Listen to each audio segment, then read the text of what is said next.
ప్రస్తుతం IPL 2026 season లో వరుసగా హ్యాట్రిక్ పరాజయాలతో మొదలుపెట్టిన చెన్నై సూపర్ కింగ్స్ ఎట్టకేలకు బోని కొట్టింది. చెన్నై వేదికగా ఢిల్లీ క్యాపిటల్స్ తో జరిగిన మ్యాచ్ లో 23 పరుగుల తేడాతో నెగ్గిన సిఎస్కే ఈ సీజన్ లో తొలి విజయం అందుకుంది. 213 లక్ష ఛేదంలో బ్యాటింగ్ మొదలుపెట్టిన ఢిల్లీ క్యాపిటల్స్ 20 ఓవర్లు బ్యాటింగ్ చేసి 189 పరుగులకి ఆలౌట్ అయింది. చెన్నై సూపర్ కింగ్స్ కి 23 పరుగుల తేడాతో విజయం దక్కింది. ఢిల్లీ ఓపెనర్లు 5 ఓవర్లలో 61 పరుగుల భాగస్వామ్యం జోడించారు. 10 బంతుల్లో 2 ఫోర్లు 2 సిక్సర్లతో 18 పరుగులు చేసిన కేఎల్ రాహుల్ ని ఖలీల్ అహ్మద్ అవుట్ చేశాడు. ఇక 24 బంతుల్లో 5 ఫోర్లు 2 సిక్స్లతో 41 పరుగులు చేసిన పతుమ్ నిశాంక కూడా 2 బంతుల వ్యవధిలో అవుట్ అయ్యాడు. ఇక ఆ తర్వాత వచ్చిన కెప్టెన్ అక్షర్ పటేల్ ఒక్క పరిగే చేసి సర్ఫరాజ్ ఖాన్ పట్టిన సూపర్ క్యాచ్ కి అవుట్ అయ్యాడు. ఇక సమీర్ రజీ 6 పరుగులు చేసి అవుట్ కాగా డేవిడ్ మిల్లర్ 14 బంతుల్లో 17 పరుగులు చేసి అవుట్ అయ్యాడు. ఇక ఆ తర్వాత అశుతోష్ శర్మ 10 బంతుల్లో 19 పరుగులు చేసి తాను కూడా పెవిలియన్ చేరాడు. ఇలా ఓ పక్క ఎక్కువసేపు క్రీజులో ఉండలేక వెళుతుంటే ట్రిస్టన్ స్టబ్స్ ఆదుకునే ప్రయత్నం చేశాడు. 38 బంతుల్లో 4 ఫోర్లు 3 సిక్సర్లతో 60 పరుగులు చేసిన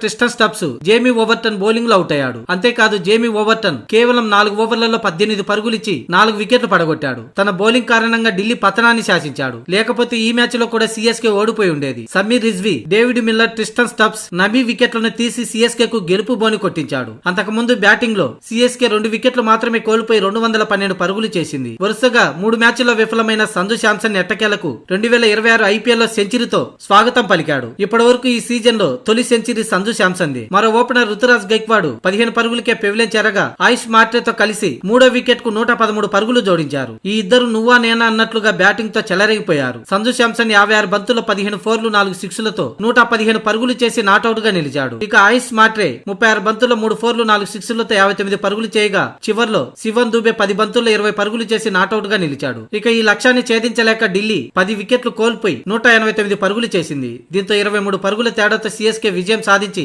ఈ సీజన్ లో బోని కొట్టడమే కాకుండా పాయింట్ల టేబుల్లో 10వ స్థానం నుంచి 9వ స్థానానికి ఎగబాకింది. ఇక ఢిల్లీ ఈ మ్యాచ్ ఓడిపోయినప్పటికీ 4వ స్థానంలోనే కొనసాగుతుంది.